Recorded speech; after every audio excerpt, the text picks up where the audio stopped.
नमस्कार. आपण पाहत आहात अजिंक्य महाराष्ट्र न्यूज. पाहुयात काही ठळक आणि महत्त्वाच्या घडामोडी. देहूगाव नगरपंचायत यांनी ग्रामसभेत ठराव घेऊन पण वाहतूक पोलिसांचे गाड्या उचलण्याचे काम काही थांबेना. सर्वसामान्य त्रस्त, पोलीस प्रशासन मस्त.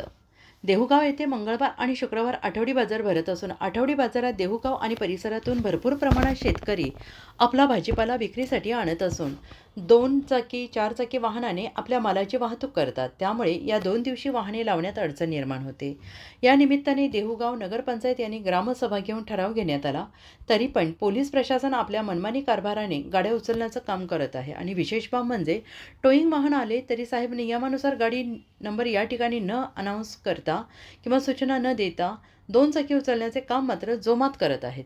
देहू नगरपंचायत विशेष सभेमध्ये बरेच दिवसांपासून देहू शहरामध्ये ट्रॅफिक विभागातर्फे 2 व्हीलर वाहने उचलून कारवाई केलेली जात होती आणि त्याचा नाहक त्रास सामान्य नागरिक बंधू भगिनींना यांना होत होता.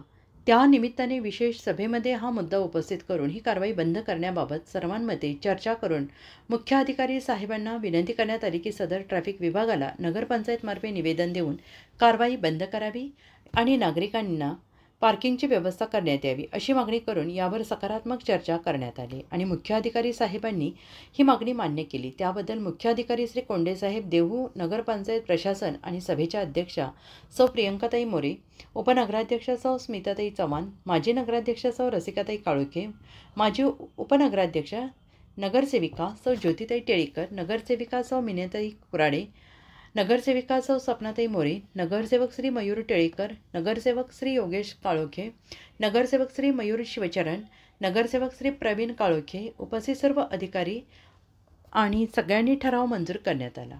तरी पण वाहतूक पोलिसांची कारवाई काहीही थांबत नाही. अजिंक्य महाराष्ट्र न्यूजसोबत सहसंपादक गोपाळ भालेराव, देहूगाव.